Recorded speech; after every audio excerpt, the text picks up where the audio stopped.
This is Papa Smurf. You're listening to Our Lifestyle, the podcast, with ODB and the Mayor.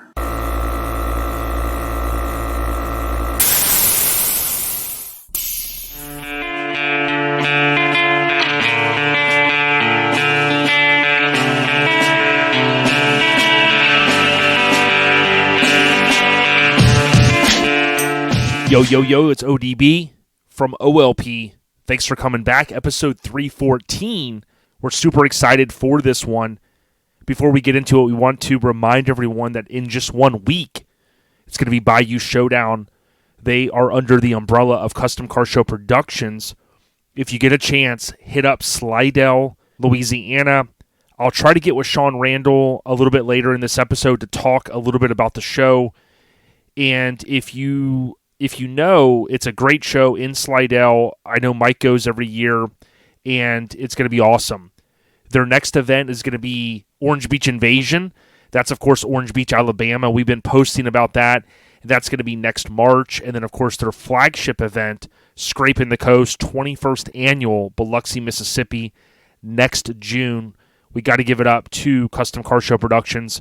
We appreciate all the support. And, again, thank you to Greg Miller and team. Rest in peace, Greg, and congrats for the Mini Truck Hall of Fame induction for 2022. So this episode is, I want to say jam-packed, but I have worked very, very hard, and others have campaigned for this, right? That's a good word, I think, for this week. They've campaigned to have Brian Jendro sit down with OLP. We are so excited that he does for this episode. Brian's time is very tight. I don't want to give anything away, but we do get in the key questions that we wanted to ask, and we're certainly thankful. I really hope that we could sit down with Brian again in the near future to talk more about the Chop Shop universe, if you will. I mean, I think his tentacles extend to so many builds. I mean, it is just sometimes unreal. I'll post something, Brian will chime in, and I'm like, man, I didn't even think about that, or wow, that's right, you were involved in that van. That's right, damn. So it is literally mind-blowing, and we can't thank Brian Jendro enough. The legend really needs no introduction, but for the younger kinfolk out there, just a couple of bullet points. Number one, he's got the first NC truck on the cover of Mini Truckin magazine. So you think about Negative Camber this year, along with my Severed brothers, celebrating 30 years. ST, NC, and then, of course, even RA, they had some of the most amazing runs of feature and cover vehicles ever with Mini Truckin magazine. But Jendro, again, kicks off that NC start, if you will, with having the first cover truck. So we'll talk about that. He also is very much credited, and if you watch, this is a huge shout-out to the West Coast Influence. You could pick up that DVD or Blu-ray. We've talked about that all the time. We'll talk about it later on where you can snag it.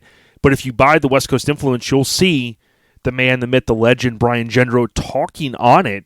And he tells some of the similar stories, but he's very much credited with putting the airbag on a mini truck, right? So I think, there's maybe some other stories out there we don't know, but at the end of the day, I think we all agree that Brian was the one that said, hey, screw these air shocks.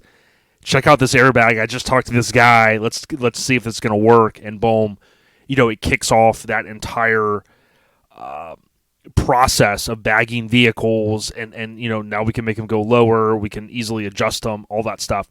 So there's that. But then if you look at a lot of other vehicles, I mean, arguably some of the first full-size trucks that were laid out flat, tuck lugs, Tulo Taco, brand new trucks, the Ombre that he built, so much. But again, don't want to give away. I know Mickey Mike the Mayor, when he was around, he used to always say, don't give away too much. And obviously that's what I'm doing here. But I just want for the young kinfolk out there to know Brian is straight legend in this scene of ours, and we want to tip the cap to him with this episode. So for the amount of time that he provides to us, we certainly cannot thank him enough. So Brian Jendro, much respect, much love.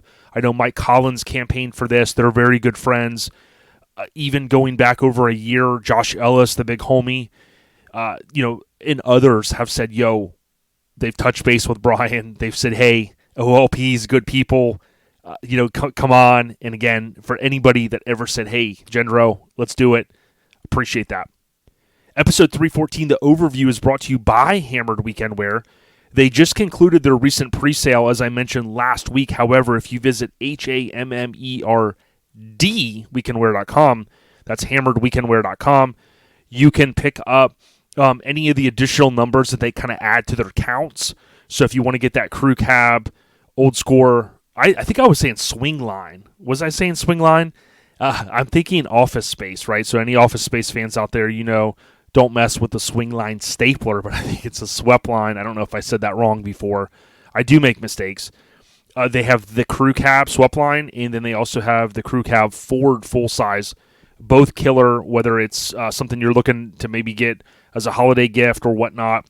Now, of course, keep in mind that is a pre-sale, so I don't know what their anticipation is for to ship before the holidays. I would assume so, but you can imagine they're busy. Hit up HAMMERD weekendwear.com. Okay, so with that being said, I do need to kind of go through this information and get through my segment a little quicker. I know I sometimes say that, then it's like 40 minutes, so we'll see how quick I can get through this without rattling stuff off too fast. I'm going to move the last episode recap up. I think sometimes it falls too far into the episode. So the last episode recap, we do this because if you're a new listener, we want you to know the recent heat that we dropped. And what I'll say is we got to thank everyone that took time last week, boots on the ground at SEMA, and it was a lot of fun to talk with those guys that were literally there at the show, participating and or show going. We also got to thank Jamie Smith. So you go, yo, ODB, you threw together this crazy, awesome episode, all these different people. You also got with Jamie Smith, Negative Camber from Australia, to talk about ECC The Compound, East Coast Cruise The Compound. And we reminded people, tap on that hashtag on Instagram, ECC The Compound, and hit follow. We've asked all of our Australian homies and sisters down there to please hashtag their photos from that event. That way, if you follow that hashtag, you can kind of see, and I tell you what, we've said this before, Australia goes hard in the paint when it comes to mini trucks, so much respect to them. So, again, it wasn't easy to pull together all these guests, try to get them on the phone, talk a few minutes, record, edit, stitch together, but it's fun. And it was almost a little bit easier in my book to be sitting here at home and being able to kind of orchestrate everything. That's another reason why I started the podcast, of course, along with Mike, because we want to showcase different people and stories and trucks, even when we can't make these events. So I think what everyone will agree is we always go as hard as we can in the paint. You guys know I do for sure. Now, Mike, he might be out snoozing and gallivanting, but, in all seriousness, it's really about getting those stories out. And I tell you what, last week was busy. Sometimes I'm scratching my head going, why am I doing all this? And, the messages that we get and people saying, yo, I listen every week, every Friday, I wake up, boom, boom, boom. Truly, it means a lot, okay? We may not get the listeners like a Joe Rogan or a Ronnie from Truck Talk Media, with all due respect, all these different guys. Mini trucking is a very small subset, I think, a genre of the overall hot rod and car industry, but it's not going to stop us, right? If you guys keep listening and you keep giving us the good feedback and leaving us the 5-star ratings and watching us on YouTube, that's what means the most to us. Last episode recap brought to you by Lone Star Throwdown, arguably the biggest, baddest truck show in the country. I say in the universe. It's LoneStarThrowdown.com. You're scratching your head going, yo, Jay, they sold out of the registrations. Yeah, they did, but you can still gallivant out to Conroe, Texas next February. In February, join us, Conroe, Texas. You'd have to be sleeping under a rock not to know about Lone Star. LST 2023 will be that key hashtag that many of us will use. Some will choose to spell out Lone Star Throwdown 2023. That's a little long for our books, but LST 2023, start to curate those posts for Lone Star Throwdown. And again, please come out. Lots of vendors, lots of food trucks, lots of badassery in Conroe next February. Rain, snow, sleet, hail, it don't matter. It's going down. All right, the general updates. The only one I got is Eminem Rock and Roll Hall of Fame. Congratulations.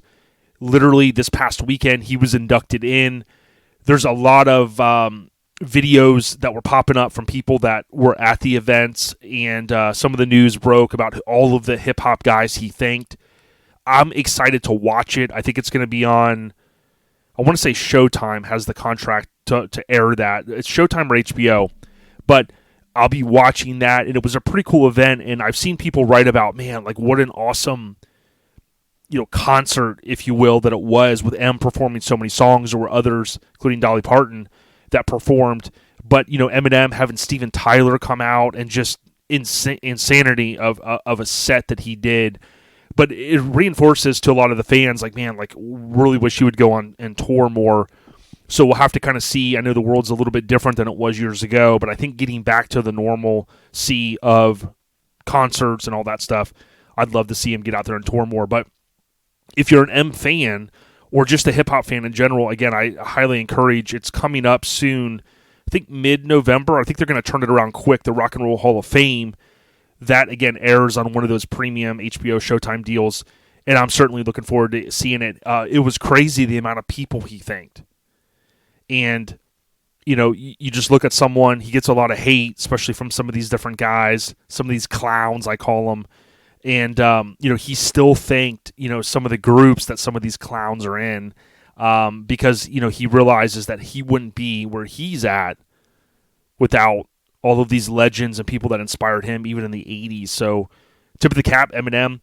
And then, ironically enough, I'm recording this on the 9th, but on the 8th was the 20th anniversary of the 8 Mile soundtrack. The 8 Mile soundtrack anniversary was a week or so ago. And then the 8th was the 20th anniversary of the movie 8 Mile coming out in theater. So that's pretty cool. They've been re-releasing some of the older albums with extra stuff, some instrumentals. The 8 Mile original, I think it was Lose Yourself track.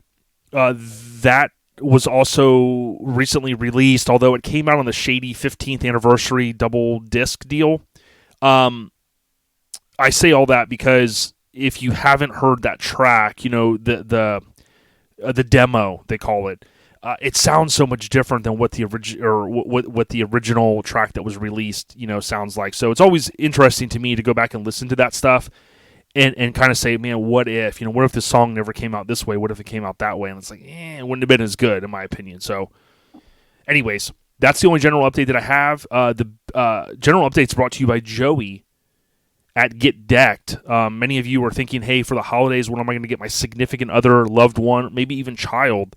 If you go on Instagram and type in Get Decked, you'll see Get_Decked VA. Joey Dilworth, hit him up. It goes down in the DM.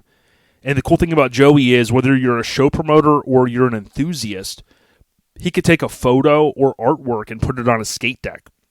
So if you think about those man caves, those woe man caves, those garages, those little areas where you kind of go out and retreat to a little bit of serenity, you can hang up a skate deck with artwork or a photo that means a lot to you.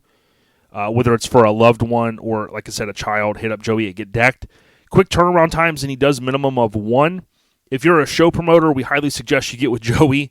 Let him traffic some of those to you if you can, because I tell you what, it's a great addition to your merch lineup for your show, Joey at Get Decked. All right, next we got trivia, and last week Dizzy did update the Airhead Nation group, so I asked a question about what was the first album and the last album that Tupac released during his lifetime. And it's crazy if you think about it.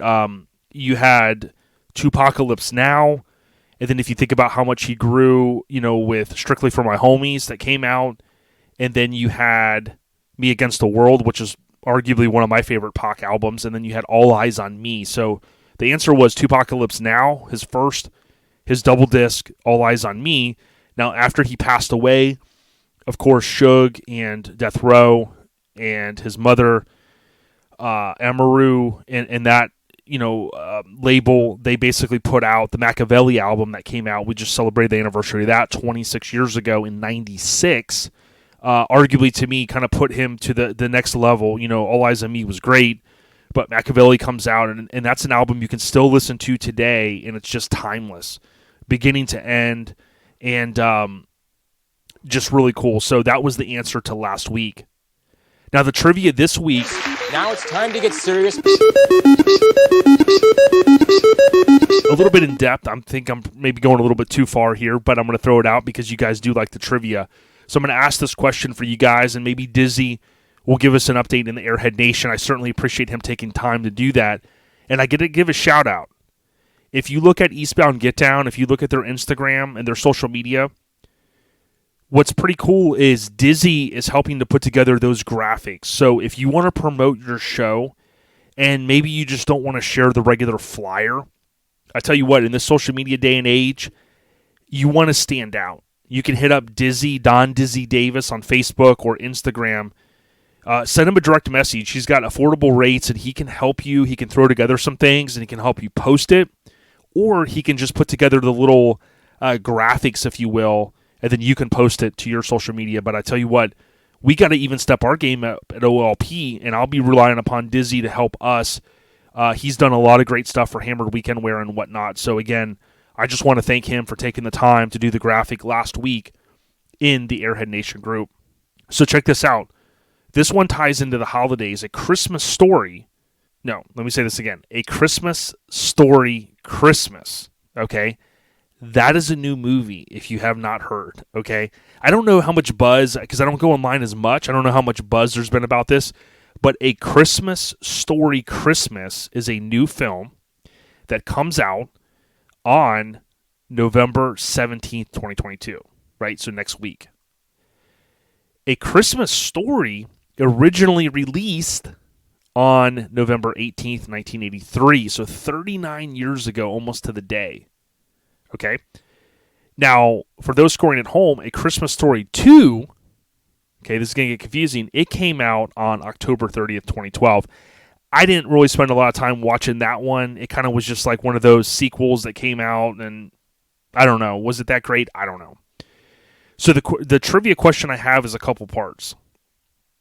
So I know there's fans out there that love A Christmas Story, right? Many of us do. Many of us grew up watching it. The cool thing is, so just to recap the movies, although the sequel came out in 2012, we kind of go, The new movie that's coming out next week, which is going to be, I think, on HBO, I want to say, it follows the now adult Ralphie as he returns to the house on Cleveland Street to give his kids a magical Christmas like the one he had as a child, reconnecting with childhood friends and reconciling the passing of his old man. Of course, this is quoted right from the IMDb. So, here's the trivia for this week. What state did the movie take place in? In what city was it filmed? Okay, so the original movie, A Christmas Story, what state did the movie take place in, and what city was it filmed? Now, here's a bonus for you. If you know the fictional town, hey, bonus points there. Okay, that's a little tougher to rattle off. But again, the movie is set in one particular state, but it was, of course, filmed in a different state. Okay, now, the second part to this is, what did Ralphie want for Christmas in part 2? So what did Ralphie want for Christmas in part 2? And that was, it ties into a car. So, hey, this is for fun, right? I know there's a couple different facets there. The main thing I wanted to reinforce here is, again, the holidays are coming, and A Christmas Story is a classic movie from almost 40 years ago. And although a sequel came out, I have a funny feeling this new one called A Christmas Story Christmas, it's going to be possibly epic. We'll have to wait and see. I got my fingers crossed. The trivia this week is brought to you by AccuAir. Visit AccuAir.com for the best in air management. Whether you're looking for plug-and-play applications or you're looking to upgrade your existing old-school VU4 with the original ECU, and you want to go with the ECU Plus, which is plug-and-play, you can then control your system right from your phone, Android or iPhone. Hit up AccuAir.com, and again, they also sell merchandise, shirts, air fresheners, you name it, AccuAir.com. Okay, the scene updates, I didn't save a lot this week. I do know that Laying at the Lake is this weekend, so from a scene update perspective, I really wanted to reinforce what they're doing. I think this is a fantastic event.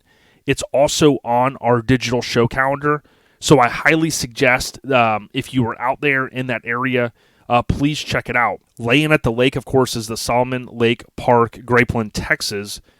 They're on Instagram. They're on their main website. We've had them on in the past, and like I said, please hit them up if you can.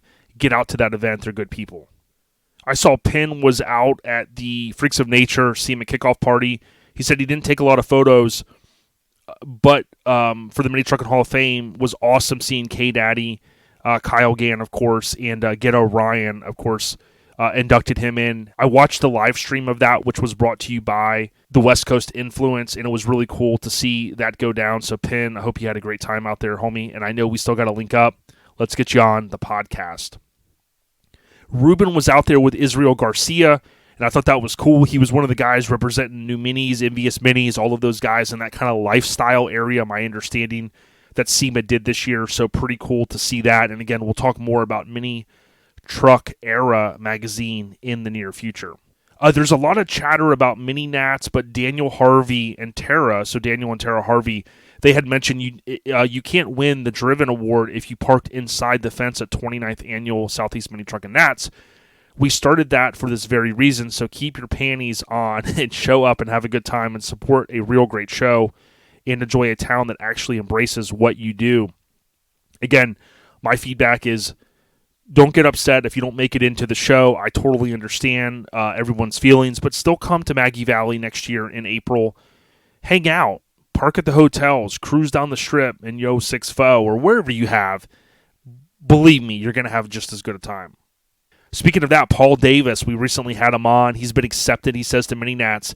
And I tell you what, the burb is the word. He's got the black bourbon OBS on the rise. And love seeing it. So I can't wait to link up again, homie, and appreciate all the encouraging messages, man. You know what I'm saying? We're trying to keep it on the real deal. Those were the only scene updates that I have for this week. I want to thank Garage Gear Clothing. If you think about brands in our scene, there's not many that offer this free shipping. So with the holidays coming and some of their new recent restocks and their new release, hit up garagegearclothing.com. Again, you will not pay shipping in the U.S. I'm sure they have affordable rates outside the U.S. as well for all of our Australian fam and the folks in Japan. And wherever you're tuning into this, including Germany, so shout out to y'all over there. We know you're listening. So, check it out. They got the Garage Girl. They got the Kids on Lock in terms of merch. And then they have Square Body Crew Cab. Killer stuff, garagegearclothing.com. All right, the key show updates. So, I know Dino's is getting down. They're going to get down at Dino's. So, for anybody going to Dino's, get down, have fun. I know that's a cool event. I believe it's free. And then there is a fee for the folks that want to vend, which I think is cool. I did add Turkey Drag to our calendar. So again, I'm constantly reminded that there are shows. Maybe the show promoter hasn't hit us up or it's just not in our line of sight. But Turkey Drag was added. That's December 2nd through the 4th. That's now on the digital OLP show calendar. Now, here's the thing. The digital OLP show calendar, if you go on our website, ourlifestylepodcast.com, on the left, you can select OLP digital show calendar, and you can tap, once you get to that page, tap where it says here, and that should pop up and say, do you want to subscribe? It works flawless for iPhone because I use iCal for it. Sometimes for Android, it doesn't let you subscribe for whatever reason. I don't know if that's Apple being an SS, but what I would say is if you do need a direct link to subscribe to the calendar, you can message me on Messenger. I'll do my best to get back to you, or email us, ourlifestylepodcast@gmail.com, and I'll send you the direct link. Once you have the direct link, you can subscribe. This is where we're going to put all of the show dates. I've been trying to spend a little bit of time and add dates for 2023. That way, if you're trying to pick vacations or plan long weekends away, you can easily look in there versus having to go into Facebook and look for each event. So Turkey Drag was added. I also added Showdown in the Valley, which is going to be October 2023. So we'll talk more about that show later on into next year. The key show updates brought to you by the West Coast Influence. Again, go to minitruckfilm.com. You can order the Blu-ray or DVD. Much love and respect to Radar for what he put together. And again, I do continue to hear people say, man, I finally got it. Dude, it was awesome, man. And then you add it to your collection of what you've got. Again, Blu-ray, DVD. They also have some custom Hot Wheels out there, so you can pick one of those up. Great stocking stuffers for the holidays, minitruckfilm.com. Next, we got the podcast updates. Really, the only thing I would ask is if you're listening to this on an app, please, if you can, leave us a rating, 5-star rating. Many of you are listening now on Spotify, Pandora, of course, Apple Podcasts. Most of the podcast apps do have a method to give a thumbs up or something. Please do that. If you are listening on YouTube, please continue to listen there. That helps us get our YouTube minutes up. I was mistaken. I said we had 800 minutes left. It's actually 800. This sounds crazy. 800 hours. So I keep forgetting.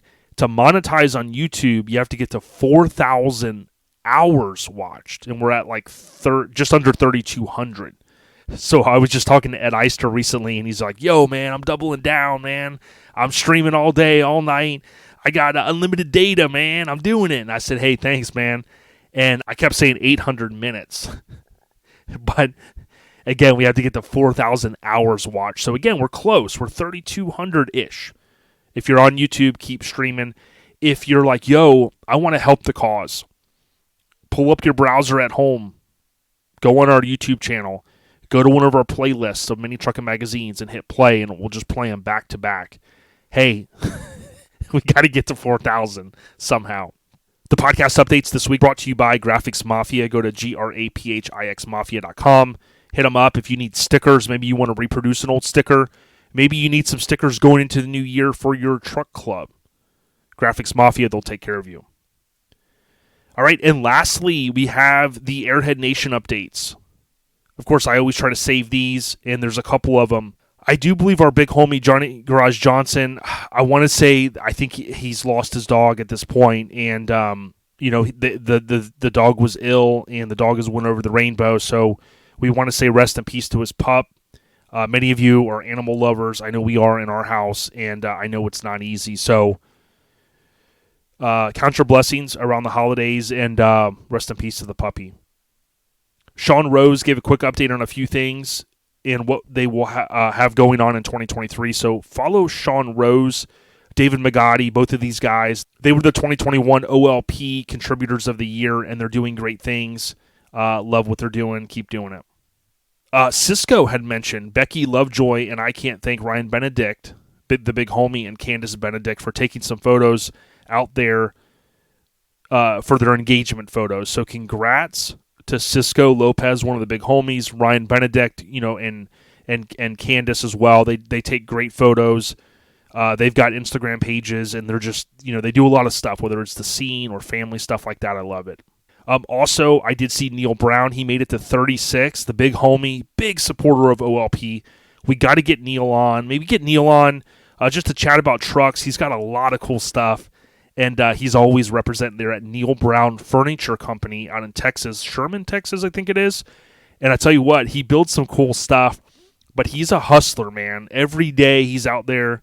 Every day he's hustling. You see what I'm saying? He's out there every day doing the damn thing.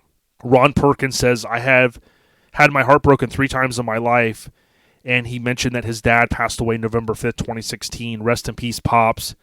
I know how it feels, Ron. Keep your head up, brother.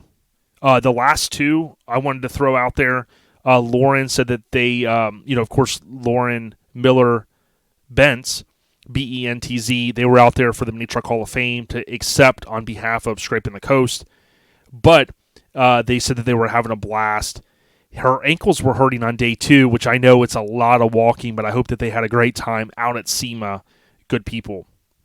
Lastly, Brad Chrisman, happy 9th anniversary to the best wife a man can have. I love you from the moon and back, he says, basically. So big ups to Brad. We recently had him on. Good dudes out there representing the scene. Congratulations. With that being said, if we get some audio from Sean Randall, I'll run that next to talk about Bayou Showdown, again, a week away, the weekend before Thanksgiving in Slidell, Louisiana. We would highly suggest, if you guys can, get out there to the event. They're good people. There's lowriders. There's minis, there's full sizes, there's lifted trucks, there's a little bit of everything. In addition to that, depending on if we link up with Sean, if not, we'll roll into Brian Jendro, the legend, the OG. Shout out to Brian. Thank you so much for taking the time. Lastly, I almost forgot to mention this. This Friday, the 11th, is Veterans Day. And we can't thank our veterans of the U.S. military enough for all that they do. Now, you guys know me, a history buff. If you go on va.gov, there's a whole write-up on there, history of Veterans Day. And it's a lot to kind of read through, but it's worth taking the time just to kind of understand it. It goes all the way back to World War I, known at the time as the Great War. And it ties in to November 11th, 1918, which I think is a big thing for the history of it. In November 1919, President Wilson proclaimed November 11th as the first commemoration of Armistice Day. It goes on to kind of talk about the first Veterans Day under the new law was observed with much confusion on October 25th, 1971. And it went on to kind of end with the last paragraph to say Veterans Day continues to be observed on November 11th, regardless of what day of the week it falls on. The restoration of the observance of Veterans Day to November 11th not only preserves the historical significance of the date, but helps focus attention on the important purpose of Veterans Day. So va.gov for more. All I could say is this, for anybody that has taken their time and served in the U.S. military, this also includes, in my book, in many ways, first responders and things like that. A lot of people just give their time back to public service, and there's no greater thing than giving the time to your country, in my opinion. So salute to all of you. If you're off work that day, pay respect if you can. Shake a hand of a veteran.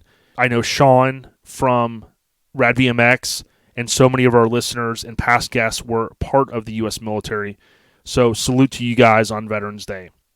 With that being said, we're going to roll into our final audio of this episode. Please like or subscribe to this podcast, OLP. We appreciate you. Stay on the rise. We got you. Peace. Yo, so as I mentioned, we're getting ready to roll in just in a few minutes to Brian Jendro, the legend. But we do want to link up, like I said, with the big homie, Sean Randall, Custom Car Show Productions, under that kind of that umbrella. And Sean, just want to ask you, how you doing? Good, man. Good. Doing real good. Yeah, I'm glad to hear it, man. It's that time of year. My born day is in November, and November's a great month, isn't it?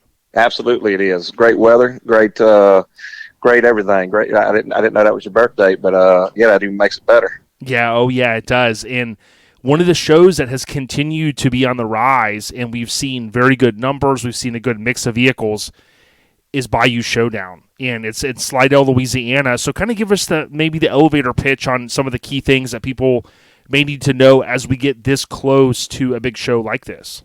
So, yeah, we're getting ready for this next week. Load-in day will be next Friday.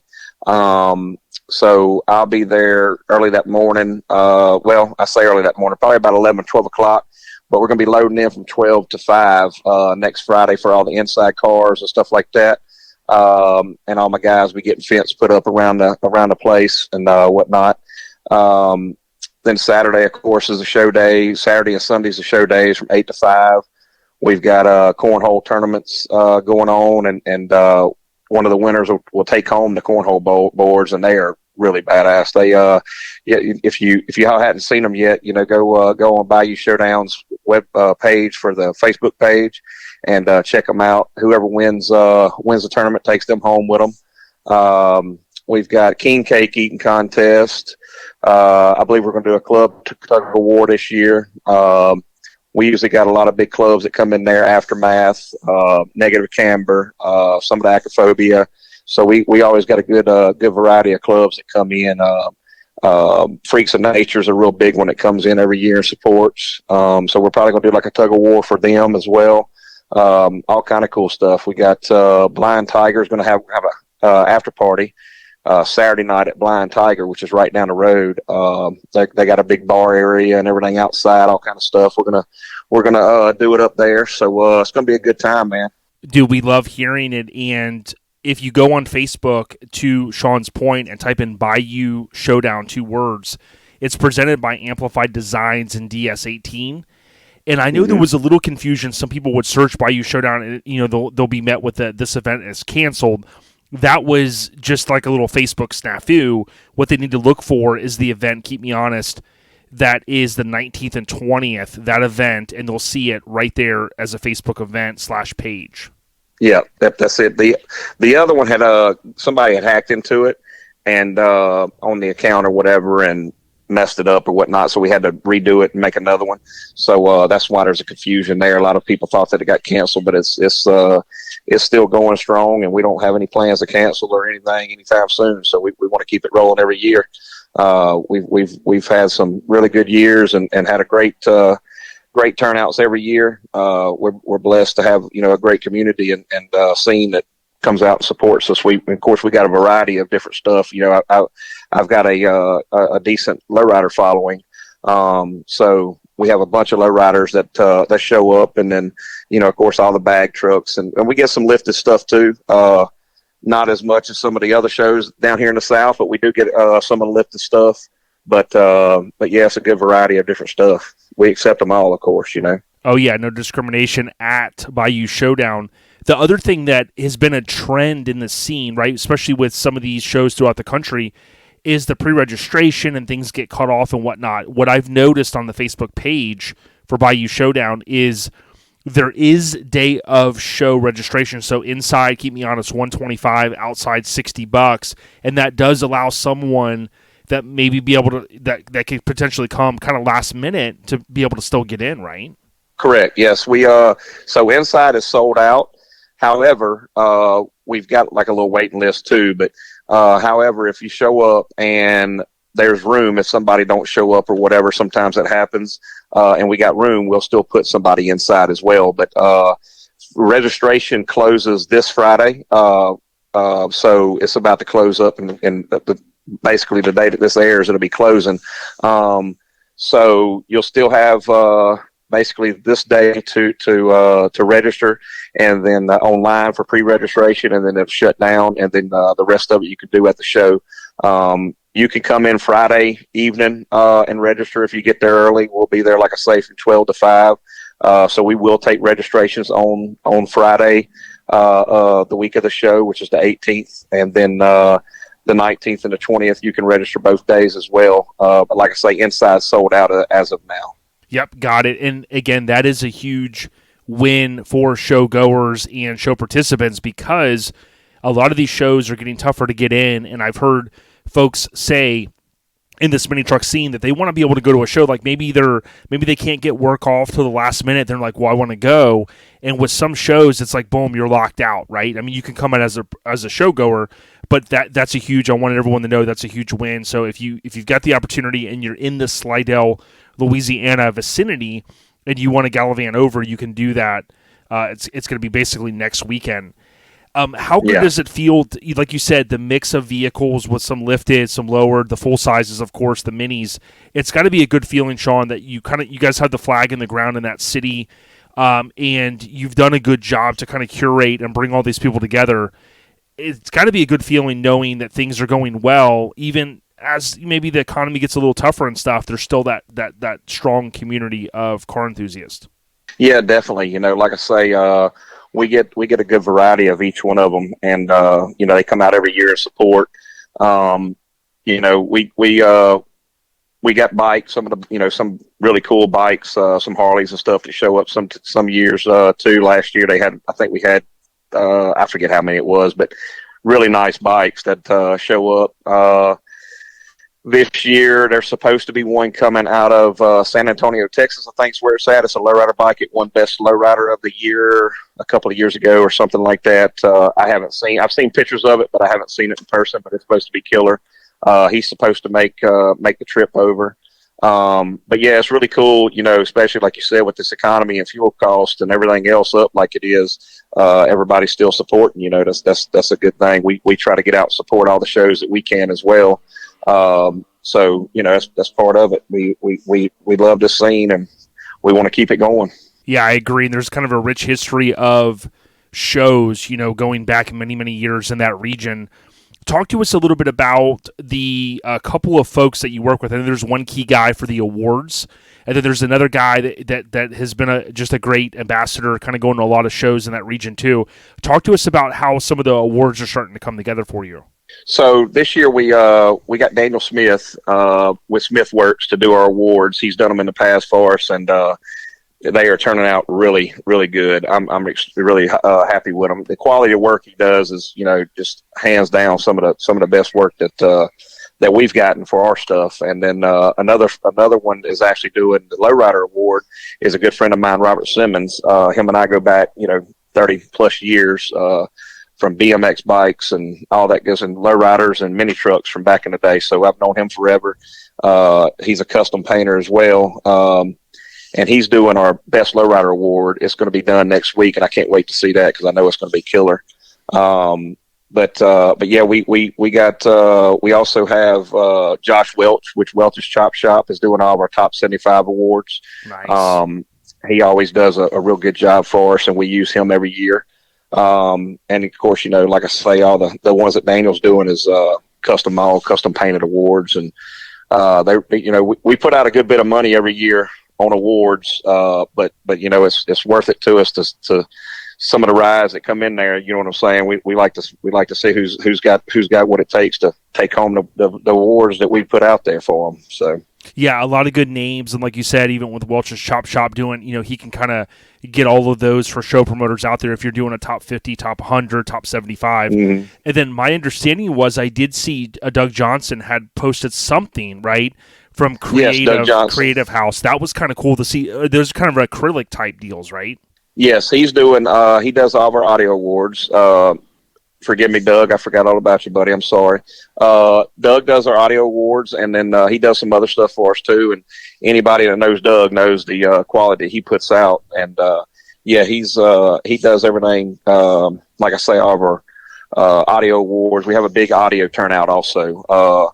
Like I think last year was 98, I think, entries just on audio is what we had. So we got a place in the back where we do all the audio. We did have them over on the side, but the people around us was complaining about all of it, so we put it on the back side to try to drown some of it out with the building. But yeah, Dougie takes care of us every year and does some really nice stuff for us as well. Yeah, very cool. I mean, all the names you mentioned, good people. They do a lot of awards in the scene. So if you're a show promoter out there, take heed. Creative with the number 8, Daniel Smith, Welch's, and then of course Robert Simmons.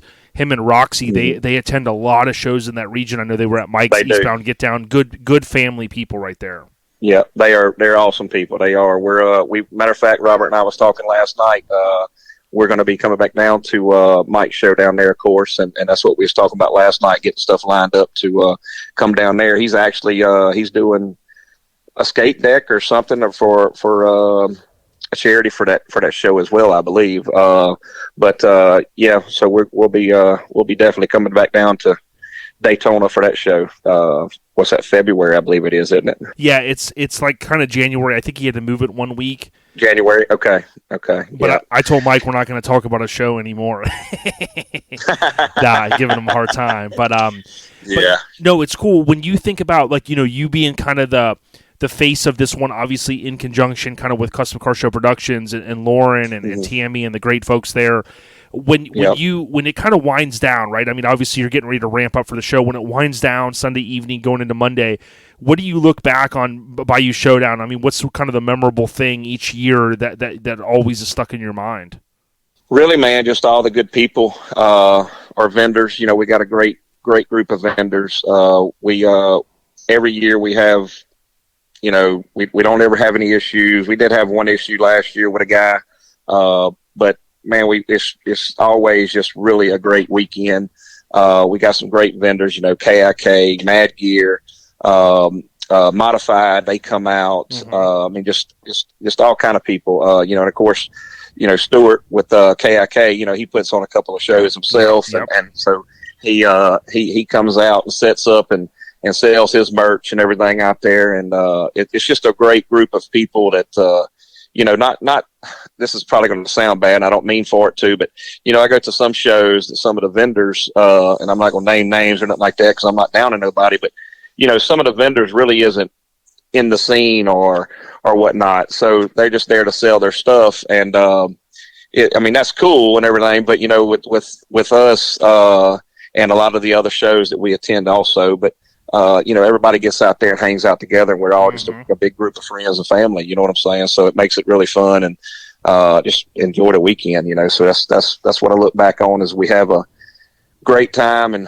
a great weekend. I talk to some show promoters throughout the nation, and they're like, "Man, I just can't wait till Sunday's over." I'm so glad, and to me, man, I'm having a good time the whole weekend, even though it's stressful and you got a lot going on. Don't get me wrong.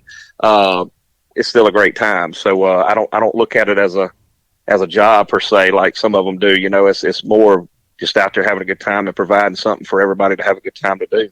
Oh yeah, Bayou Showdown presented by Amplified Designs and DS18, Harbor Center Boulevard, Slidell, Louisiana. And of course, that's going to pull up on Google Maps the 19th and 20th. If there's nothing else that we have to talk about Bayou Showdown, I'll give you an opportunity there to squeeze anything else in. I know Egg Roll Hut, that's what I wanted to say. I know he's always out there. Those are fire. Egg Roll's there every year. Yes, Egg Roll has been with us. Of course, he started with Greg Miller. Him and Greg went to high school together and all that. And Greg got him to start selling egg rolls. It started out at Scraping years ago. And of course, when Greg and I started Bayou, back in 2017, I think it was, or 18. He was one of the first vendors with us then, and he stuck with us the whole time, So he'll be there. CJ with 1776 barbecue, he'll be there. He does really great barbecue. We got a taco guy that's going to be there. He was there last year. We got a good group of food vendors and of course merch vendors and stuff like that as well. Yeah. One thing I will say, if you come on Saturday or the weekend to register a vehicle, it is cash only at the show.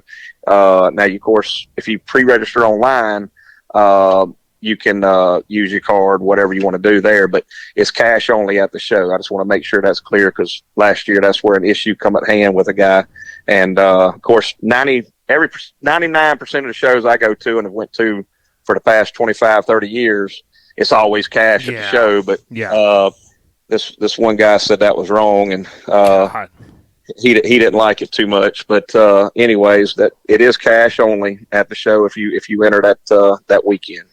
Yeah, real clear there. So again, Bayou Showdown, you can check the hashtag Bayou Showdown. We'll be sharing photos as well. If you tap on that hashtag, it'll kind of curate all of those photos from this event, or Bayou Showdown 2022 hashtag as well.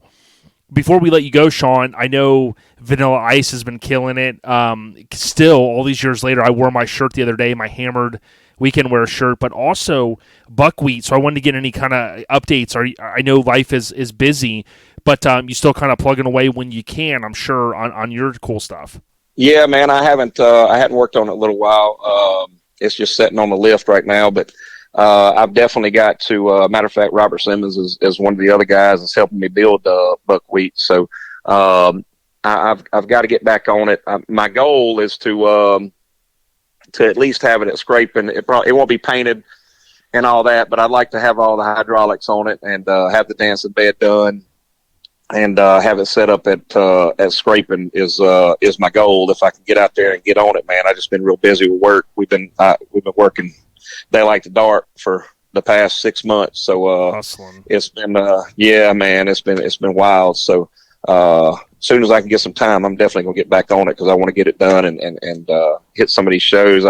I know at SEMA they had new minis and all them was out there with their dancing beds, man, and Envious, and so I want to. It put a spark under me, so I want to get mine done as well. Yeah, I was going to bring that up, and how cool is it, SEMA, just like all of the shows, even Bayou Showdown, we all have to pivot and move as the industry evolves, right? And SEMA, there were some big companies that kind of, I don't know if they just pulled out, maybe they didn't want to participate this year, but with SEMA, my understanding was that was a lifestyle, ironically enough, we're on our lifestyle podcast, but that was like a lifestyle section, and it was the first time that they had anything like that. And I know Greg spearheaded a lot of things wanting to do similar stuff, and he did with Scrapin'.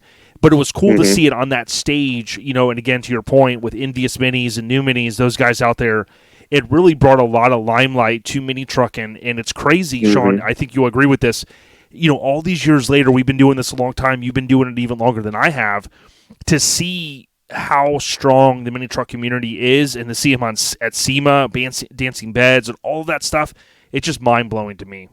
It definitely is. It is to me, too, and what's really mind-blowing to me is a lot of these trucks that's coming back out, man, they've been put up for 20 years. They've been put in storage, put up for 20 years, and life happens. You know what I'm saying? Everybody, you get married, you have kids, and I did the same thing. You get married, you have kids, and you kind of not really get out of the scene, but you know what I'm saying? Life happens, and you got to support a family and pay bills. And so, man, a lot of these trucks that I see, some of theirs, for example, you know what I'm saying? Them are 25-year-old bills, 30-year-old bills, and they, of course, they've been touched up and stuff, but to see them still come out and be like that, man, it's really cool. Mine's, of course, it's a 96 model Nissan Buckwheat but it's being built freshly, so it's not like it's been around that long as far as being a custom Mini. So I think it's really cool. I wish I'd have kept some of mine from back then too, but it's really cool to see that, and the mini trucking community is really getting stronger and stronger. Literally by each year, it seems like more and more of them's coming out. So that's awesome. Yeah, real deal. We're talking with Sean Randall. If you get a chance, again, Bayou Showdown, presented by Amplified Designs DS18. Hit up the Harbor Center at the Harbor Center Boulevard, Slidell, Louisiana. Basically, in a week, if you're listening to this, we get a lot of day one listeners. As Sean mentioned, you can register kind of through maybe a certain point of today if you're day one. If not, bring cash and go out there, support it. Even if you're a show goer, buy a show shirt. And, Sean, we appreciate you taking the time, and we wish you all the success with Bayou Showdown 2022. Absolutely, man. We appreciate y'all, and we're of course, huge supporters of OLP. Always have been and always will be. In fact, as you know, I've got y'all's logo on my Mini, and of course, we put it on all of our flyers and everything for y'all as well. Y'all, we really appreciate y'all. Yeah, we appreciate you. And everyone, go ahead and strap in. We're going to roll into Brian Jendro's audio now. Sean, we appreciate you, dog, and have a good, safe weekend there in Louisiana. Yes, sir, brother. You too. So as I said, thanks again, Sean Randall, for coming on. We're going to roll in now to Brian Jendro's audio. First, check this out. This is a voicemail. I meant to run this last week. These are the kind of voicemails I've been getting from Mike. And I'm kind of going, maybe next week I'll bring him back on just to try to get to the bottom of things with this guy. I mean, dude, he sounds like a straight lunatic. I'm getting these at 2, 3, 4 in the morning. Is he at the bottle club out of his freaking mind like a freaking insane maniac leaving me these voicemails? I don't know. But I swear he's blaming it on Hank, and that's the one thing.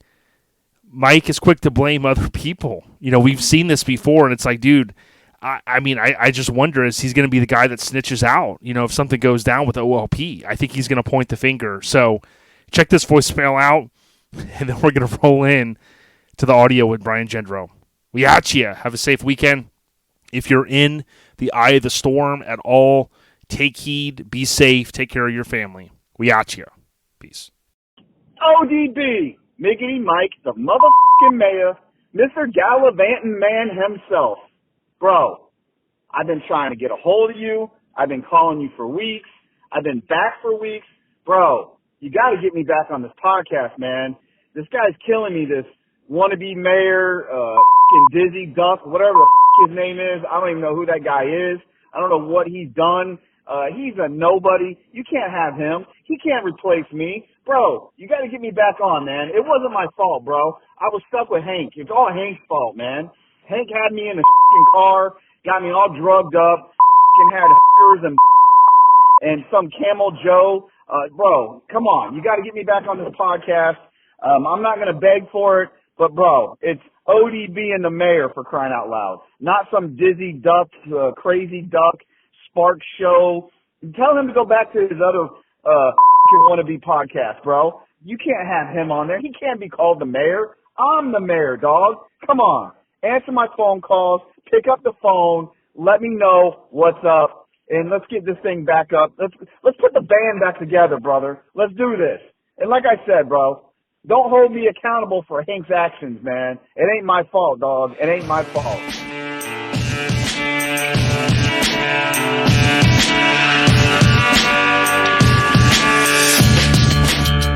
Well, I would like to welcome Brian Jendro to the podcast. Really needs no introduction. How you doing, man?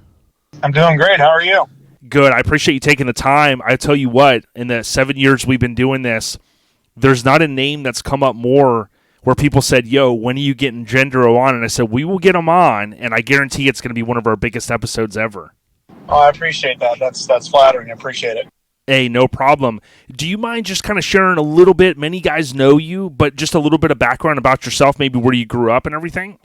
Yeah, so I grew up started down in San Diego, National City area. That's where my family was from. And then when I was, got to be a little bit older, when I was like 10, I moved to Escondido, and I pretty much lived there the rest of my life until I got married and had kids, and then ended up moving to Temecula, and then I was there ever since until last year, and then I moved to Arkansas.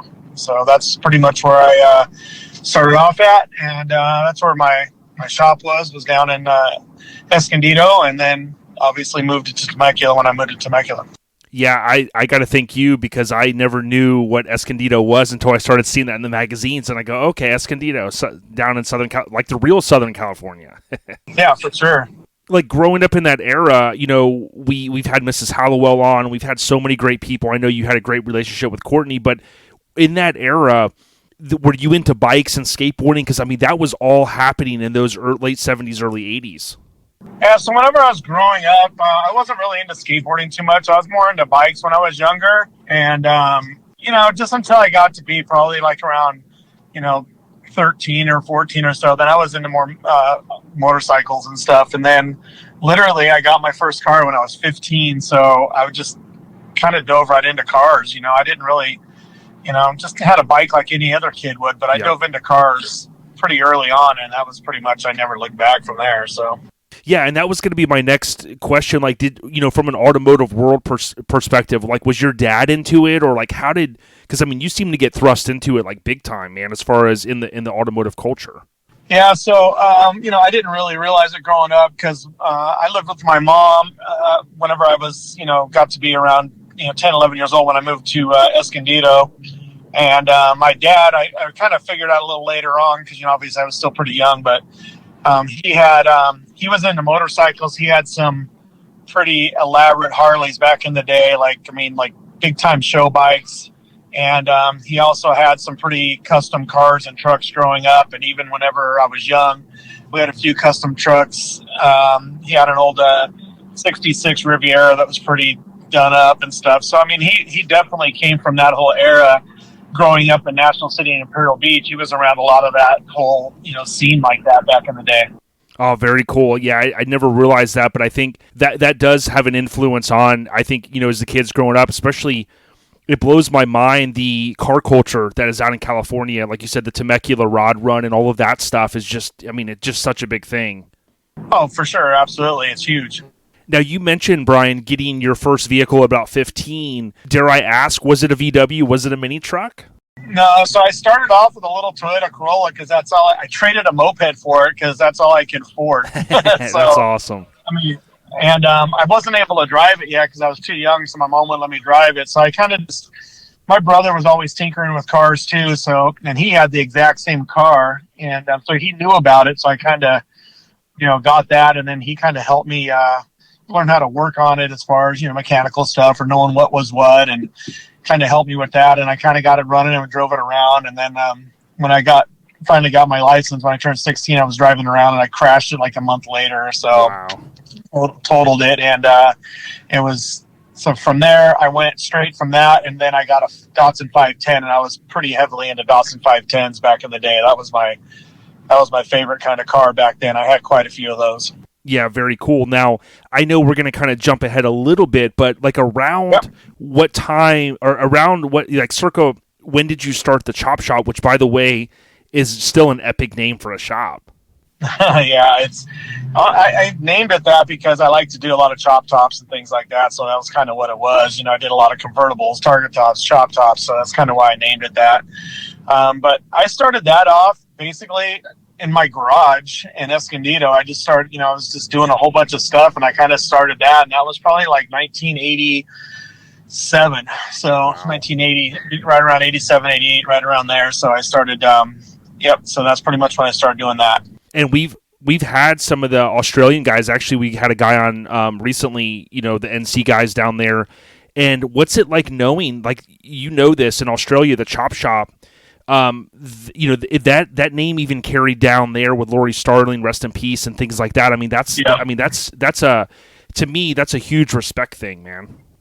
Yeah, no, I thought that was pretty awesome. I remember he called me and asked me if would you have a problem with this? Like, is it an issue? And I said, no, absolutely not. Like, it's all good. And, no problem whatsoever. So I thought that was pretty cool of him to have the class to call and ask that and be respectful of that. And, cause there were some people who bit off of it back in the day, and people do that whenever they can't do something on their own. They always try to bite off of somebody who's doing something, and see if they can get a little bit of something off of it. And, so he was definitely classy about that. Yeah, for sure. Much respect there. Now, I had posted, one of our Instagrams is Mini Truckin HQ, and I had posted one time and you had chimed in. One truck I've always been a fan of, which was the Peach Toyota, was on the cover of Mini Truckin magazine. That was your truck, right? Yes. Yep. And that, so for those scoring at home, that was the first NC truck on the cover. And, with NC having 25 covers over the course of the 269 issues, that's got to be a pretty nice nod. Now, was that you squatting down on the front with the shirt to the back, shirt to the photographer? Yeah, so Brian McCormick and Courtney, they shot that out at Spring Splash. I had just literally finished painting it. Me and Pete Finland, Hot Dog Designs, just finished painting it, like literally a few days before that, probably like 4 or 5 days before that show. So I drove it straight there. The interior wasn't fully all the way done yet. Part of it was done, but it still needed a few other things. And so Brian McCormick saw me when I was at the car wash, and he's like, dude, we got to shoot this thing. That's crazy. Like, bringing the old school mini trucks back, And so they just, said, let's do it right there. And they just grabbed some girl that was there, like from the bathing suit contest, I think, and got her to pose on it. So that's pretty much how that all went. And I think that was Courtney's first cover also that he shot too. So yeah, and to think, we're in November now. It was November 93 it ran. And it was ironic because I was looking back at Truckin old issues the other day, and I was looking and I said, you know what, the grass almost looks like as it was in the show coverage for Truckin. And I was like, I bet you it was shot there. So November 93, but pretty cool history there, Brian. Yeah, it was actually shot in September, I believe, is when we actually shot it. And just by the time the magazine came out, that's what it was. Yeah, so. Yeah, that's pretty cool. Now, you're great friends with one of our recent guests not too long ago, Mike Collins, and we talked extensively about Skybody.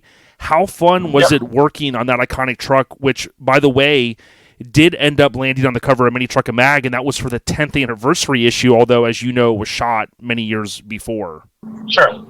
Yeah, so Mike and we kind of met at a car show, back in the day in Escondido and San Marcos, and we just kind of hit it off, and he had just gotten that truck lifted, and we just started hanging out. We were both into it big time, and we were going to shows and stuff, and he was always wanting to do stuff like, hey, I want to do this to that, and I'm like, well, I can do that. Like, so we just kind of started just fiddling with that thing little by little, and it just kind of evolved. But that was like nonstop. That truck, we would work on it, get something done, and then there'd be a show or something else coming up, and then we would hop on it and like add to it. Oh, let's do this time. And literally it went from smoothing the whole frame and the axles to painting the whole frame.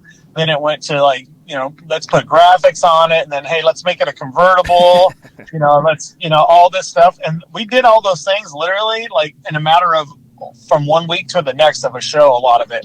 So that was pretty crazy. Like I did a full metal convertible, painted everything in my garage. We had to take all the wheels off of that thing, put stock wheels on it, let the air out, get it in my garage because it wouldn't fit still. And I cut the roof off, did a full metal convertible, painted it all back together between 1 week of RG canning and the next. Dude. So yeah, it was crazy. Yeah, epic times, dude. Salute to Mike Collins. Now, the yellow Mazda that was on the cover with Chris Anders' sister, this is another one that's etched in many of our minds and so many of the mini truckers out there. You were involved in that build, if I remember correctly, and dude, what an awesome truck that was. Yeah, that was kind of in the beginning of really getting heavy into the mini truck stuff. I bought that truck brand new, suicide of the doors, ground effects was the big deal, walk through, and Pete Finland at Hot Dog Designs did all the graphics on it. And, shaved it all up, did all that stuff. And that was when I had met Mike, that thing was bone stock with like fat, 8-inch wide wheels on it. That was the thing back then. So like that whole time we were doing his truck and mine at the same time. And that's kind of when all that went down. We did all that truck at the same time. And that's when it got, Alan Paradise shot that for mini trucking. And then then whenever I repainted it all yellow also and with graphics. Oh, yeah, killer. And Pete Finland, Hot Dog Designs on Instagram, he's out doing his Wiener Wednesday. He's at SEMA. Yeah. And, dude, I've well respected. We had Total Chaos. As I know you worked on that as well. We've had that on some of our artwork. And it's really cool to get the nod from guys that have worked on this stuff to go, man, it looks killer. So, tip of the cap to Pete. Yeah, he does some crazy good stuff, so... Many of us are a big fan of Sal Marchese's. I can never say his name for years. Sal Marchese's is his full-size Chevy. We put it on a shirt, as I mentioned. Your involvement in that truck, though, you probably have fond memories of that. Yeah, so Sal Marchese's. Marchese. Thank you. Yeah. And so I've been friends with Sal since before, ever since in high school. So Sal's been my longest friend of doing this. Me and Sal were... best friends our whole lives, pretty much growing up doing all this stuff. And that truck came about by, it had been being built by another guy. Sean Mahaney had it at his shop, and John, I don't know if you guys, I'm sure you probably know John from Stage One. He actually did the, him and Sean had done most of that suspension work on that truck with the hydraulics originally. And, it pretty much just went to die, and this guy is, it never got finished. Nothing was done. The bed was destroyed. It was just kind of a beater sitting there truck, but had a ton of potential. And, we found out about it. There might be for sale. So Sal went and bought it. And, so basically that's what happened is he bought it. I fixed some of the stuff, got it all, roadworthy, rag top, shaved it all, and then Pete painted it all, and got it all ready to go, full interior, and did all that stuff in a short amount of time also. We got that ready for, Spring Splash also. And, that truck was that was a badass truck. That was probably the first extra cab long bed that, had laid out like that at the time. Actually, it was the second one. I had just finished doing one airbag one, a brand new black one, and that's kind of what got Sal all hyped on that thing. Wow. So, and when he found it, so it was kind of cool that he was able to get it. Yeah, that actually was the first ever full-size extra cab body drop Chevy truck ever, too, by the way. Yeah, I always wondered that, and what was etched in my mind is I had the Colorado Custom catalog when I was growing up, and I got another one from my friend Tim Davis. And, of course, when Courtney did that indoor shoot, we launched our shirt about 25 years to the month that it was on the cover of Truckin'. But then Courtney was also able to share some of those photos, and it was also in that catalog. And I think it was like the Rhino Liner ads, too. So, it had a lot of exposure. Yeah, that truck was way kind of ahead of its time for what it was, because there was like a full size truck that was like body dropped right around the same time, but it was not like that. It was, and that truck was actually done. I did the other one at the same time. Sal's was done first, but we had pulled the motor out to get the motor all done. And in the meantime, while it was all sitting there with getting the motor all painted and the motor department all done, I did the other one, which was the black one that ended up being the orange truck that Cal Concepts painted that was on the cover of Truckin'. Yeah, Mike Kaufman. Okay, yeah. You're okay. Yeah. Okay.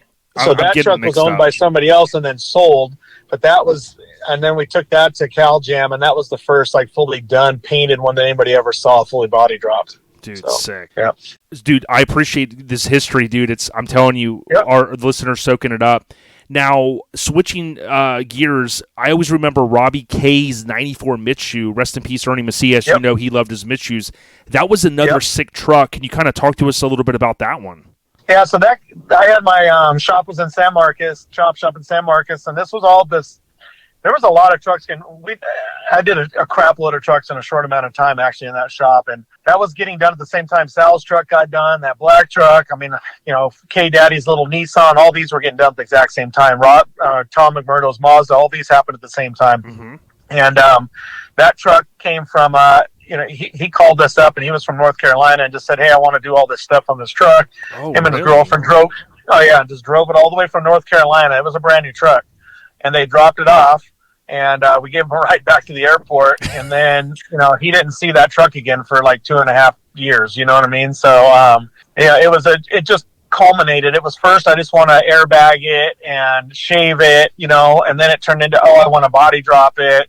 I want to paint it. I want interior. It just turned into a crazy amount of stuff getting done to that truck over time. You know what I mean? So, and we did some pretty cool stuff to that. That was the first Mitsubishi that was ever body dropped. It had 19-inch wheels on it. Nobody had those at the time. It was pretty. We did some pretty crazy stuff to that. It had a lot of really cool subtle body mods. Mm-hmm. Nathan Hall, which was also big time into it back with us in the day, he did all the interior and all the stereo and all that in it, and Pete painted that truck also. But that truck was a badass truck. That was a badass truck for sure. Yeah, Wes shot it November 01 issue 119, and what was crazy about that is I vaguely remember now maybe reading in the feature where they talked about he was on the East Coast, but that's a memory long gone, so good tie-in there. Yeah. Really an epic one. Now, speaking of epic trucks, Tuck Lugs was another epic truck, also graced 2 covers, technically Mini Truckin' and Auto Sound and Security. From the dash to the Lexian rear cover, I have some video of it from Steve Nielsen. That truck was mind-blowing, too, because it had just different stuff to it, like, like I said, the Lexian or whatnot over the rear end. That was sick, dude. So the dash on that truck, funny story, that dash was Sal Marchese's dash from, he had a little Toyota back in 1989, 90 that we had all roadstered out, chopped, roadstered, shaved, and I built the dash for that truck. And then he ended up getting rid of that truck, and we took the dash out of it and kept it.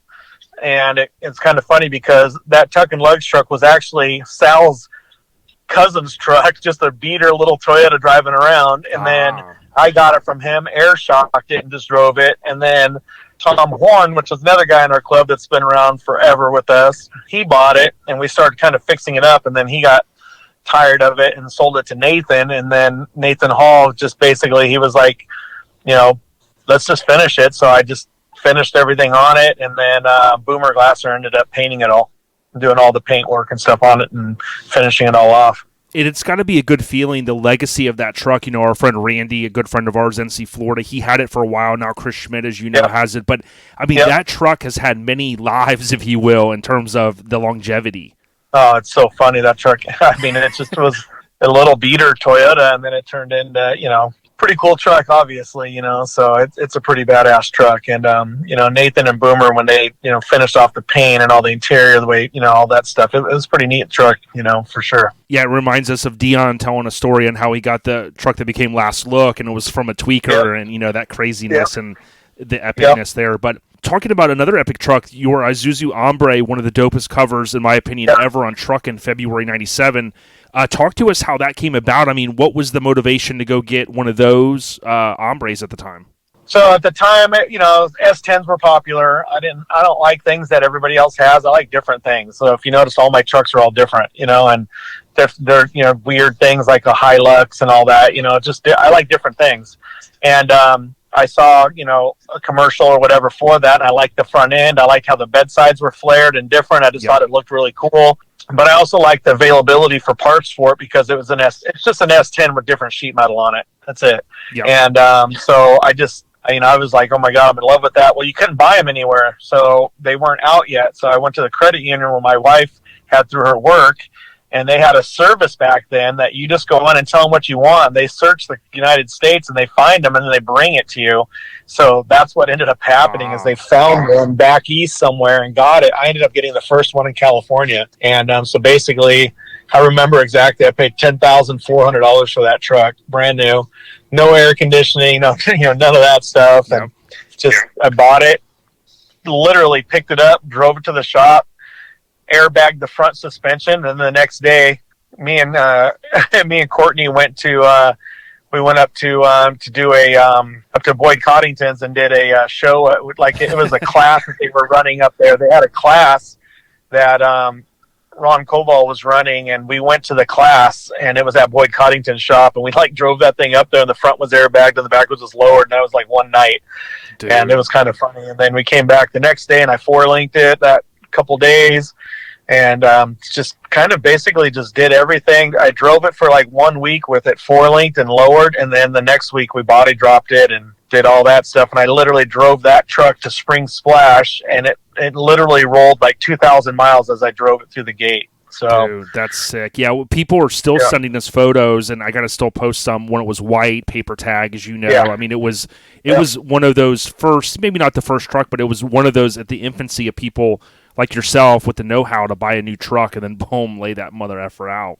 Yeah, it was fun to do, and it went through some transformations. Those wheels that I had on it were off of Courtney's S10, and I got those from him. He had gotten different wheels, and yeah, so it went through transformation. But when I drove it there, it was just basically body dropped. The interior was done, had a rag top, and Trent's had made me a grill for it, and it had that was the one that they used. They used my truck to make the grill for all of those trucks. Birdie and those guys, yeah. Yeah, so I had to send that grill up to them. They made it, so it was kind of cool. And then basically the bed was, body dropped and, vinyl lined, and it just looked like it was a brand new truck. Still had paper plates on it. I didn't have real plates yet for it. Yeah. So, so it was pretty crazy that, do all that so fast, on a brand new truck. So. Yeah, and I'm always a stickler for details. I would credit Courtney with the shoot, but when I re-looked back at my Truckin issue recently, it was like a guy named Les Bydrawn or something like that. I don't know if you remember, but I loved how not the canyons, but the mountains and stuff in the background, like it just blended with that truck, man. So that's driving down the 71 highway there in Chino, right there. That's where that's at, and that was the road. The freeway was brand new, like it opened like a week before. That's sick, because you can barely see the right down the middle or the two lines, the yellow lines. Yeah. Yep, and that was Tom Horn driving it. I couldn't even go. I was trying to get a truck ready for a show or something. Damn. I didn't even get a go, so Courtney and them went up there and shot it. And so basically, Courtney was sitting in the back of his truck while the other guy drove it, Les, I believe, and they drove the truck and then shot those pictures while they were driving like that. So he did the exact same. Rob Rodell's Amigo was shot on the exact same road doing the exact same way. Interesting. Yep. Love the facts, man. That's great. And then again, the L word, longevity. It was at Battle in Bama. Yep. We've seen it on shirts. It's just it kind of has a mind of its a life of its own, so to speak. Yep. Now we're big fans of Big Mike Chevy, Mike Kaufman, the first cover on Street Trucks. You had chimed in on a post as well in the past. Man, so many epic guys from Cal Concepts. I know R Customs, and even you played a little bit of part. And that truck, although it looks totally different, I mean, many of us regard that as one of our favorite 1500s ever, especially the short beds. Yeah, that was the black one I was telling you about that got body dropped early on. That's what I was wondering. Okay, that makes sense. But it was not his truck at the time. It was another guy's truck. I can't remember his name.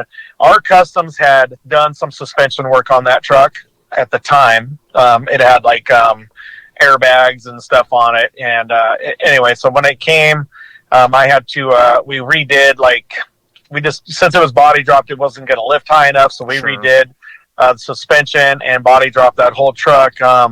Literally, we did that whole truck in 2 weeks. Body dropped, redid some of the suspension, and everything all done back to him driving at Truck Jam. Yeah, and I tell you, Brian McCormick, we've had him on that epic first shoot. Showing the chassis and they're all painted. Just really set the tone. Yeah, they did an amazing job with that truck later on, obviously. But it was just there's pictures of it in the Truckin magazine when it was all black at Truck Jam back in the day there too. So. Yeah, and I remember seeing in coverage, our friend Dooley Gregg has shared the black, I think it was a black Dooley, and I want to say you did that one too, but it was back when 16s were a big thing. I mean, you worked on so many, but it's funny how when I post some of those trucks, I mean, dude, they're all etched in our minds, man. Yeah, that's crazy. Yep, the wheels changed quite a bit in a short amount of time, that's for sure. Now, speaking of trucks, I know I'm kind of rattling them off, though, but Chulo Taco, brand new, and really, I just did the flip-through for our YouTube channel on that issue, and the ironic thing is, if it wasn't the 10th anniversary issue, which, by the way, was cool, don't get me wrong, but really, that photo shoot, to me, I mean, they were basically that. I mean, that was basically a cover truck, in my opinion. I mean, that should have been a cover truck. It was actually it was kind of crappy that it didn't get on the cover, and the excuse was that it was black, which I thought was bullshit, to be honest with you. It was. I've seen plenty of black. If you know how to shoot it and shoot it right, it doesn't matter. You know what I mean? You can do it right. That truck was a cover truck. That was at that time was by far the baddest Tacoma around. Yep. Joey Tractor, he had the green one that we had done right before that, which that truck was badass, and they shot that truck in a hurry, which was unfortunate because that was a cover truck too. Both those trucks were cover trucks. Mm-hmm. They were the only two Tacomas that were body drop, period, and both of them were fully done, paint, interior, shaved, the whole deal. No lining, everything. Oh, they were done. They were 100% done. And back then, there was barely any trucks that were body drop that were done, usually primered or just beat up, you know? Yeah. So, but those trucks were both done. And, but Dan's truck, the black one, obviously, me and Dan had been friends since I was in high school. He had cool custom trucks. I mean, before I had custom trucks, I tried to buy his custom little Toyota truck he had, and then he crashed it. But I mean, he always had super neat trucks. I mean, Dan always has super clean stuff. He worked at Toyota. He's still there. He's worked there like 35 years. He worked there right out of high school, and he still works there. But he bought that truck brand new, specific, ordered it special, certain way to get all that stuff on it. And so he just literally, they delivered it to his shop, to his dealership, and then just drove it to my shop. It had like 15 miles on it. You know what I mean? Yeah. And we body dropped that. And that truck had a lot of people just don't know because they didn't really get to see underneath it. But that truck had, like, instead of little airbags in the front, it had big airbags in the front where we did a ton of work to make big airbags in the front. You could drive it down the road at 30 pounds and it just rode like a Cadillac. That was the best riding mini truck I ever drove in my life. Yeah. And it had just a lot of really cool stuff done to that truck that was really, really cool. And I have to always remind myself that Dan was the owner because when we posted, everyone's like, "Oh, I love Jendro's truck." It kind of was synonymous with your name, and I think a lot of people, if you asked them if there was like a Family Feud game for mini trucking, they'd be like, "Oh, that was Jendro's truck," but it was Dan's technically. Yeah, it was Dan's truck, and that was another one we did. Like we built that whole truck start to finish, painted everything, and like literally it was like 2 months, everything done. So, which is a ton of work to do, interior, paint, it was a lot. And the what I like the most on it is Ghetto Ryan. He did all the graphics on that truck, and they were subtle but clean and just perfect. I mean, he did an amazing job on those. The design, it was just right. It wasn't overdone because that truck was more to be more like a classy truck, not all like crazy graphics everywhere and all that. So it was kind of the black to show off the body work being really good and the all that, and just very subtle. And he did a great job with that. And that was Ryan. That's at Count Customs now, right? Ryan, that's up, at Counts Customs, yep. Yeah, It was funny because he inducted K-Daddy just this week into the Mini Truck Hall of Fame, so he said a lot of great things about him, so it's awesome. Yeah, Ryan's great. He's another great artist. Oh, yeah. Now, speaking of body mods, arguably airbagging a truck is the most important mod, so to speak, in our scene. We've heard bits and pieces. We saw some on the Mini Truck, the West Coast Influence, about the story regarding the airbag story, if you will, and the rep. There being a representative there. Can you tell us a little bit about how this took place? You don't maybe have to go into all the details, but I know it's a story that you probably told many times. Yeah, so kind of the way it happened is that we were doing air shocks back in the day, and air shocks sucked for getting a good lift out of a truck. You can only lift so much, and it just wasn't that great. And I just happened to I was getting the leaf springs made, so I was down at ENC Spring in Escondido, and just down there getting leaf springs made, and they had a motorhome apart, and just an airbag was laying on the ground that had gotten messed up or something. They were changing it out, and I was like, the first time I had seen one, I'm like, what is that? And he's like, oh, they're just airbags, I'm like, oh, like the helpers, but but an actual bellows. And he's like, yeah, same thing. And I'm like, how much weight do those things lift? And he goes, oh, each bag lifts like 2,500 pounds. I'm like, seriously? He's like, yeah. I'm like, no way. And I was at the only size they come in. And he's like, well, they do make some different ones. So anyway, I asked him if I could have it, buy it, I don't even remember how it happened, but he gave it to me. And I literally took it home, made a little contraption, sat it underneath the center of my Toyota Hilux that I had, obviously the one that was on the cover because it wasn't airbag. stuck it under the middle of it and lift the whole truck off the ground. And I was like, oh my God, this is the way to go. Game changer. So game changer, but it was too big. It wouldn't fit in that truck. And so I got a hold of the Max Spring up in San Bernardino, and they came down and brought me some multiple different sizes of bags.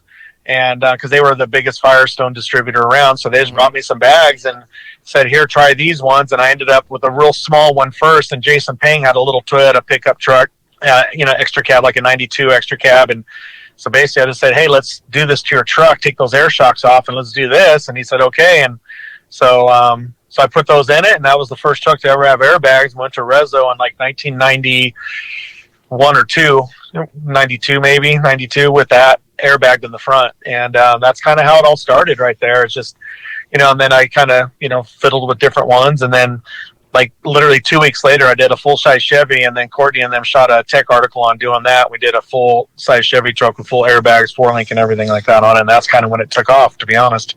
Yeah, and doing the research, it goes back to Greyhound buses and even before that, and it's crazy if you look at Seaman now, how the mini truckers help push, in my opinion, the bigger wheels, these hot rods laid out, and not saying that it would have never gotten to that point, or that it just wouldn't have. I truly think, and I know you agree on this more than likely, is that mini truckers really did play a huge role in pushing forward the whole automotive scene, Oh, there's no doubt. And what's funny is, I've airbagged, I work on a lot of old cars too, and I've airbagged 7 Cadillac Broughams, 57s. Well, they only made 5 or 1,200 of those cars or whatever, and I've airbagged like 7 of them. Wow. Which is very weird because people haven't even barely ever seen 7 ever. Right. Like they're purists and stuff would think it was crazy.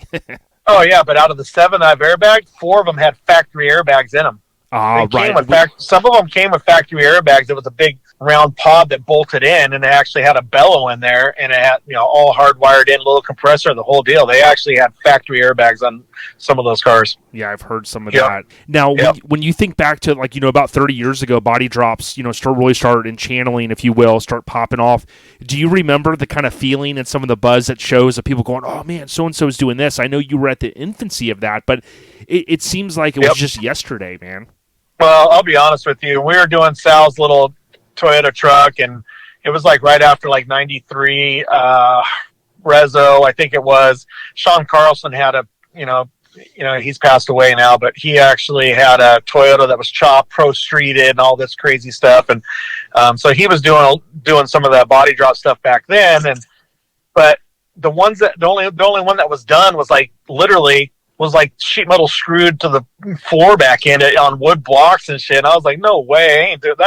So it had like kind of a bad name because there was like 1 or 2 trucks running around with it. And it was a bad name because nobody did it right. You know what I mean? Like they just half-assed it.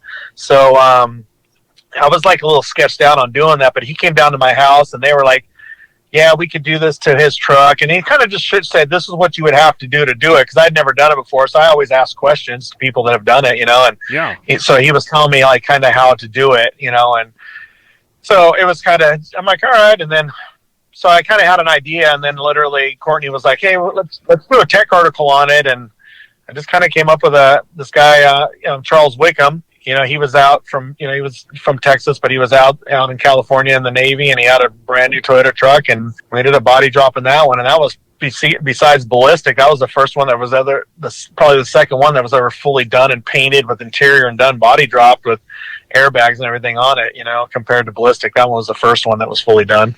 Yeah, in January 93, so just in a couple months, 2 months, we're going to hit the 30th anniversary of it on the cover. It's just insane. Yeah. Now, we had Cope on, and we spoke about the van trades and all of that craziness back in the day. I believe it was between you and Bill and Extensive, and those were, in my opinion, pretty epic times, but you were kind of involved in some of that craziness. Yeah, Bill's van, that orange van, was actually my van. That's what I remember hearing. Well, that van actually came first. I bought it from Pat Nichols. Okay, that's what it was. Pat maybe mentioned that. Yeah, so Pat actually had that. It was just like an air-conditioned van, like all beat-up van, you know what I mean? But it just was super cool the way those Astros looked. It was lowered. It had a set of Budniks on it, and that was it. And I bought it from him, and it was already, like, shaved. They had already shaved it, just, like, roughly. I'm sure they weren't, like, it was pretty rough, to be honest. I mean, it was pretty rough. And I got it, and I just, we ended up airbagging it. I put a giant rag top in it. We did a tech article on that in the magazine. Courtney did. I did a grill, Chevy bumper and all this stuff on it, and then I sold it to Cope Kessler. Yeah. That and then he sold it to Bill, and then Bill ended up redoing the whole van, putting a V8 in it, doing all the body work right, painting it orange, so he ended up body dropping it and doing all that stuff to it, and made it really what it was. When I had it, it was just very, very rough. You know what I mean? At the time, it was just starting to get done. You know what I mean? So yeah. I wanted people to kind of hear that history. It's pretty cool. Yeah, we're just talking with Brian Jendro. We've got a few more questions. Sure. For some reason, I think I was doing some research recently, and I wanted to ask you this: the Look That Kills. Did you do the chop top on that? I'm trying to remember if you worked on that truck. For some reason, I thought you did. What truck was that one? The Look That Kills. The one that was the orange one that Cal Concepts painted that didn't have the roof on it. Yeah, no, I chopped that. Yeah, I did that. That's what I thought. Cut the windshield down. I made it a roadster and, shaved it all, shaved the back of the cab and all that. That was like a trade job that we did with Kyle to get Tom McMurdo's van painted, their green van that turned out. So that was, so basically we did that little 720 for him, and then he, in trade for doing paint work on that van for him. That was kind of what happened with that. Yep. Yeah, when my friend Josh Ellis got it, he put a lot of money into the interior and just kind of doing all these little things. We got it featured in the Japan mag, Custom Trucks mag, and then now our friend Jeff Gaudette has it. It's up in Massachusetts area, and it just hit a cover of a magazine in our scene, dude. So again, another truck that's just legacy, cool. Yep. And then McMurdo's van, real quick. I always thought that it was his. That was the yellow to green to orange that Craig Elder ended up with. Yeah, so it started off green and then went to It was green, and then from there Craig got it, and then Craig painted it yellow, and then it went to orange after that. Pete, I think, changed the colors on it or something. So yep. Crazy. So that's kind of how that whole van, that was like its whole thing. It started off, went green, then yellow, then orange. Oh yeah. Randy Frederick from Florida wanted me to ask, you mentioned Pang earlier. Is there a Pang story or one that might come up more than others? He said you got to ask Jendro about the Pang story. Oh, well, I mean, yeah, so with Pang, I don't know, the only really good story, it doesn't really have a whole lot to do with trucks. We went to Texas Heat Wave, and we were just, we're in Austin, Texas, and we were basically just, with Courtney and everybody, first time we'd ever been there, we were just bar hopping and at the bars, and Pang was super wasted and just, he was hanging over the balcony and happened to throw up all over some people in the dance floor down below us. And we almost got killed and thrown out of the bar, and it was pretty, let's just say it was a little crazy, to be honest with you. So, that's a good Pang story. Yep.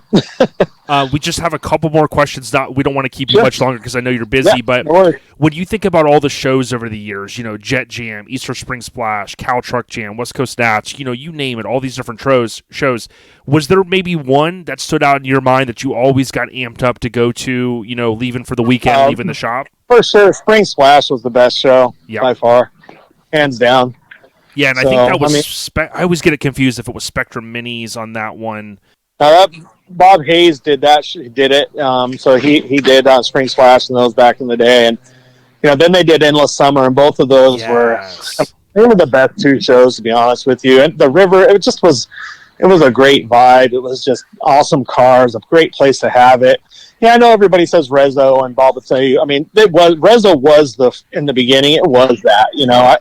I went there in my Datsun 510 in 1985, so I mean, it was a huge deal back in the day. But it always rained. It was cold. It just it was cool, but it was not. I don't know. I liked the summer ones where it was good weather and here at the river, and just it was great. Those were the best shows for me by far. Oh yeah. Now, when you think back to all the iconic trucks that you maybe had your hands on, does one come to mind maybe that was like one of your favorite trucks of all time? Or maybe even one you owned? I'll be honest with you. I've built a lot of stuff over the years. The only thing that, a lot of those, Sal's truck was awesome. It was fun to do. It was awesome. My little Hilux was fun. I had so many body mods from old school to new school that it was just totally different. That truck was very fun. I loved driving that truck. That truck was a blast. I mean, it was on the That was on Auto Sound Security. That's right. Mini Truckin, and also it was on the cover of a German magazine. They came out and shot that truck too. Really? So that truck was it was pretty cool. And Rob McPherson shot that for Auto Sound Security. And I did see that issue recently, and I should have got it. It was a little; those are getting kind of pricey, but I did want to snag that one. I have all those still. Which is, that was a great shot of that truck on the cover. That was amazing. And anyway, those were good. But I built so many trucks over the years. I know. Dan's truck was fun just because it was very high end for the time. Just cool stuff, but. I don't know. We did so many trucks and so many things, but I'll tell you the one thing that I built that was the funnest was I had a '65 Chevy van that never got finished, and that was probably the funnest thing I've ever built. Wow. So, I may have got Dan and Sal mixed up because the one guy had the Nissan, and I get them mixed up sometimes. But Sal had the full size, right, that we were talking about. Yeah, and Dan had a red hard body. Yeah, so I wanted to make sure I got it right. Getting down to the end here, but when you think of all the famous shops, fabricators that have come and gone, you think MIC, Trendsetter, Sean Mahaney, Alter Images, Jody Hall, IF Customs. Are you ever amazed at your influence? And I know you don't want the credit, but your influence and how much you're still influencing people today, Brian? Yeah, I never think about it that way. I always think of looking at what people do and try to I take ideas from other people, and I think people take ideas and things that we've done, and you always try to be innovative. And so I never looked at it that way. I always just look at it as, and that's how it evolves into what it is today, is by me seeing things that people do. Like Bob Grant always has me in amazement, of the things he does. And I do, a lot of things like that, but I see things he does. I'm just like, so it drives me to do things better. And I think that's all this is that, maybe, I was lucky enough to have customers bring me stuff to let me kind of do things that I wanted to do. Yep. And kind of get it to the point to where that was. And I had a lot of good friends like Mike Collins or whatever. I'd say, hey, let's cut the roof off your truck this week and make it a convertible before we go to the show next week. And they're, oh, okay. Sure. Or whatever, Yeah. So a lot of it is that, you have to have the right people to let you do those things. So, I'm just, I guess, very humbled by, people thinking that, I've impacted the scene in a good way. To me, that's very important. Yeah, and we wanted to have you on just to kind of show respect, because like I said, dude, like you were an innovator in a lot of ways, and I know, like you said, you don't take credit for everything, but you've had your hands, and when I post stuff and you'll chime in here and there and go, yeah, we worked on that, I'm just like, damn, I didn't even think of that. But the last question I have is, I know you're busy these days. We can tell you're busy now. Do you mostly are focused on family stuff and softball is our understanding, but you don't dabble too much in custom stuff these days, right? Yeah, to be honest with you, I do softball 90% of my life right now, and I've had a lot of bad taste in my mouth by a lot of really poopy customers, unfortunately. So I just kind of shied away from doing stuff. My problem is I'm too nice, and I always say yes, and then, I don't say, no, you need to pay me, come get your shit, and then unfortunately I end up storing people's cars, and so I kind of got a bad taste in my mouth by people taking advantage of you. You go above and beyond to do something for people, and then they take advantage of you because you're nice, and then, I never had that knack to just tell people to screw off, you know what I mean? So I probably should have, but I just kind of got burned out on doing that, to be honest with you, for people, and I just figured, at this point, people, I have people that hire me to go to their shop to work on stuff for them, and I'll do that kind of stuff, and then maybe stuff for myself, or my friends. Like I go to Mike Collins' house in Temecula. I go there every 2 weeks, and I work on his cars. He has an old Caddy and old Buick that I work on and stuff, and so that's kind of what I do. Yeah, very cool. And maybe not the same story, but very similar to IF Customs. Carrie just kind of said, I want to do something different and whatnot. But you can follow Brian on Instagram. He doesn't post a lot, but Jendro's _ customs or Brian Jendro. Dude, listen, man, tip of the cap to you, bro. Much respect. And I know you just had your born day the other day, so happy born day. Yeah, thank you. Yep. Getting old now. Yeah, it's good times, a lot of epic times. I just wanted to say thanks again. Anything else? Any other comments you have? I just appreciate having me on, and I'm glad to be part of this industry. I've made probably the best friends. I met my wife through all this stuff and friends. It's always been a It's been a mainstay, in my life forever. But you evolve on and do different things. Now I coach travel softball and get girls to college all the time, and that's like my focus now. So it just kind of turns into different things. But it's funny, I come out here to Arkansas, I'm coaching softball, and end up with a guy that's in our club that lives in Arkansas. His kid's out here playing on one of our teams. Like, how small a world is that? So to me, it's all about making friends and relationships, to be honest. Yeah, 100%. And salute to NC, that small group of guys back in the day. The 4 or 5 guys that started it, and salute to you guys worldwide and stuff. We're all still friends today, which is awesome. Except for it just unfortunately Courtney has passed away, but yep, we just did this just because it was a bunch of friends that wanted to just have fun building cool cars. That was it. Oh, yeah, rest in peace, Courtney, and salute to his mom. She's been on as well. She's a great woman. But yep, she's awesome. Yep. We can't thank you enough. We'd love to sit down when you have more time, but thank you so much for hitting us up earlier to get this in. Yep, anytime. It means a lot, and we wish you all the best. I appreciate it. Doing what you do, bro. All right, I appreciate you very much. Appreciate you keeping this live. Yes, sir.